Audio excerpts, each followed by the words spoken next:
नमस्कार, मैं हूं राज गुप्ता और आप देख रहे हैं आरडीएस न्यूज लाइव। आज हम लोग जो है बात करेंगे बिहार की बदलती सियासत, शिक्षा व्यवस्था, स्वास्थ्य और उद्योग के बारे में चर्चा करेंगे, क्योंकि आप लोगों को पता है कि नया नया सरकार बना है और इस वक्त जो है तेजस्वी यादव पूरे फॉर्म में है।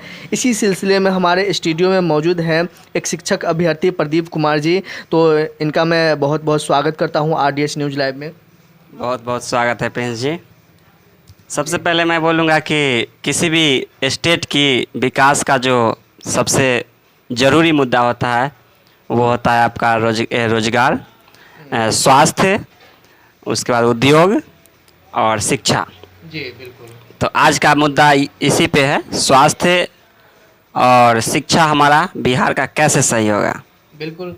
और जैसा कि अभी हाल ही में कल ये परसों रात में जो है तेजस्वी यादव जी अचानक 1 बजे रात में जो है पटना के पीएमसीएच पहुंचते हैं और वहां जो है डॉक्टर को अब्सेंट देखकर जो है पूरे डॉक्टर की क्लास लगाते हैं। तो क्या ये सही कर रहे हैं और उनका मतलब क्या ख्याल है? वाकई में ये बिहार का जो स्वास्थ्य व्यवस्था है जो बदलने वाला है क्या? देखिए, मैं कहूँगा कि ये तो पूरे बिहार वासियों के लिए बहुत ही शुभ संकेत है।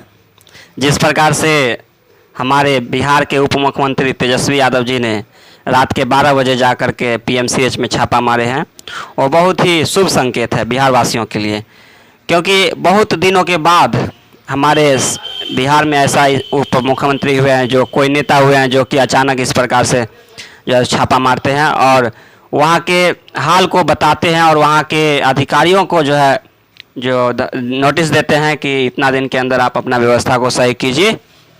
तो ये बहुत ही सराहनीय काम है। इसके लिए मैं तेजस्वी यादव जी को बहुत ही धन्यवाद देता हूं और ऐसे ही कई और जगहों पे, कई और विभाग में भी करने की आवश्यकता है, जैसे शिक्षा विभाग हो गया, उद्योग विभाग हो गया। तो मैं चाहूँगा, मैं उप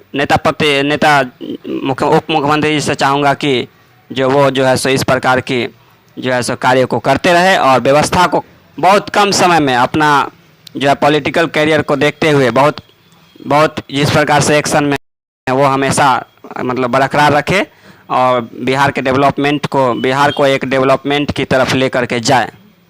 बिल्कुल, एकदम युवा नेता है, अभी उनका करियर का शुरुआत हुई है और ये हालांकि दूसरी बार डिप्टी सीएम बने हैं, लेकिन हालांकि उनका अभी जो करियर का शुरुआती है।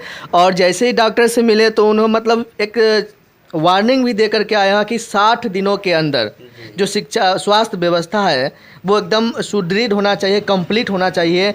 जो हाल अभी जो स्थिति है पीएमसीएच की कि बहुत सारे जो गरीब कस्बे के जो लोग होते हैं उनको भर्ती नहीं किया जाता है, बाहर में ही मर जाते हैं। और जो अमीर जो नेता लोग होते हैं, जो बड़े बड़े आदमी होते हैं, उनको जो है मतलब भर्ती कर दिया जाता है, लेकिन जो गरीब कस्बे के लोग होते हैं उनको बाहर में ही रखा जाता है। इसी कारण सही से इलाज न होने के कारण जो है बिहार में लाखों लोग मरते हैं, सही से इलाज न होने के कारण से मरते हैं।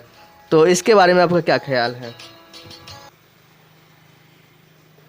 जी बिल्कुल, आप जिस प्रकार से कहे हैं वो एकदम सही है।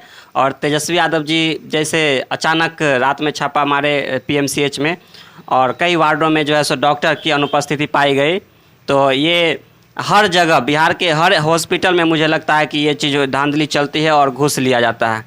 तो ये पीएमसीएच की बात ही नहीं है, जितने भी ज़िले हैं और जहाँ भी इस प्रकार के सरकारी हॉस्पिटल है उसमें जो गरीब लोग जाते हैं उनको बहुत सारा परेशानी का सामना करना पड़ता है।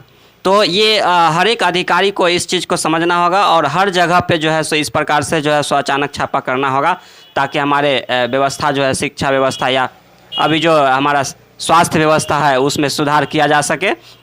और आपको बता दूं कि तेजस्वी यादव जी जो है सो वहाँ के डॉक्टरों को भी, वहाँ के अधिकारियों को भी जो है सो सूचित किए हैं कि मैं जो है सो पहले वाला अब जो है सो मुख्यमंत्री स्वास्थ्य मंत्री नहीं हूँ, अब मैं आ गया हूँ और इस प्रकार से अब आपको जो है सो सतर्क रहना होगा और हर चीज़ को बारीकी से समझना होगा, गरीबों के हर समस्या को समझना होगा और उसके लाइक इंतज़ाम करना होगा, व्यवस्था करना होगा, बेड का इंतज़ाम करना होगा।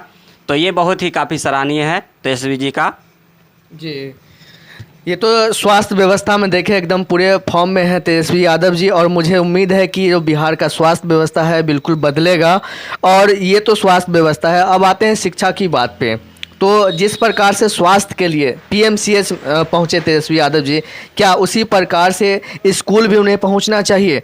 क्योंकि आज स्कूल की जो बहुत सारे स्कूल ऐसे स्थिति में हैं अभी, जहां मतलब उसका मकान सही से नहीं है, न बच्चों की पढ़ाई होती है और टीचर को जो है अलग अलग कामों में इन्वॉल्व किया जाता है। जैसे एक टीचर है तो उसका काम होता है स्कूल में पढ़ाना, लेकिन आजकल क्या किया जाता है, कभी उससे वोटर लिस्ट तैयार किया जाता है, तो कभी जनगणना करवाया जाता है, तो कभी कुछ तो कभी कुछ। तो क्या शिक्षा व्यवस्था पे भी इन्हें इसी प्रकार से ध्यान देना होगा?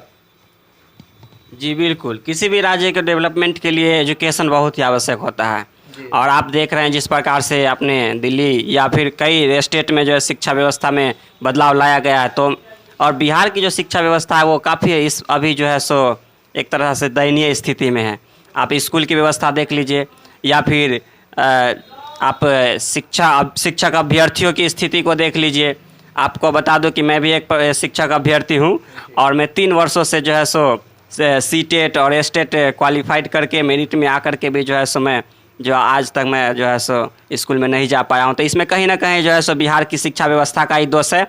इससे पहले जो हमारे बिहार की जो राजनीति समीकरण था जिसमें जेडीयू और बीजेपी की सरकार थी, तो उसमें भी विद्यार्थियों को काफ़ी मतलब ये जिज्ञासा था कि उसमें जो है सो सरकार जो है सो हमारा स्कूल में जो है सो जल्द से जल्द जो है सो हमारा जो है सो ले जाए।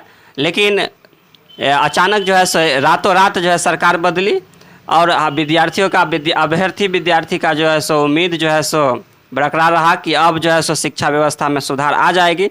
लेकिन आज तक 3 वर्ष हो गया, लेकिन कोई भी शिक्षक अभ्यर्थी जो रोड पे हमेशा आप सुने होंगे कि कुछ दिन पहले जो है सो रोड पे डंडा खा रहे थे एडीएम के द्वारा, तो ये सब काफ़ी गलत है। इस पर जो है सो हमारे नेताजी को जो है सो जल्द से जल्द संज्ञान लेना चाहिए और अच्छा रहेगा कि जो भी प्रतीक्षारत अभ्यर्थी है शिक्षक अभ्यर्थी उन्हें जल्द से जल्द जो है सो नियोजन पत्र दे करके स्कूल में भेजे।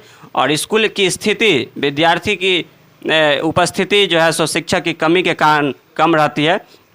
तो जब शिक्षक रहेंगे स्कूल में और जब शिक्षक समय से पढ़ाएंगे, अच्छे शिक्षक रहेंगे, तो वो विद्यार्थी अपने आप जो है स्कूल में आएंगे और व्यवस्था सुधरेगी। तो कोई भी स्कूल की शिक्षा व्यवस्था जो है वहाँ के टीचर पे ही डिपेंड है और टीचर अच्छे से मन से पढ़ाएंगे, टीचर का टाइम से जो है पेमेंट आएगा, तब जा कर के जो किसी भी स्टेट की जो है सो डेवलपमेंट हो सकती है। तो मैं चाहूँगा कि शिक्षा व्यवस्था को बहुत दुरुस्त करे।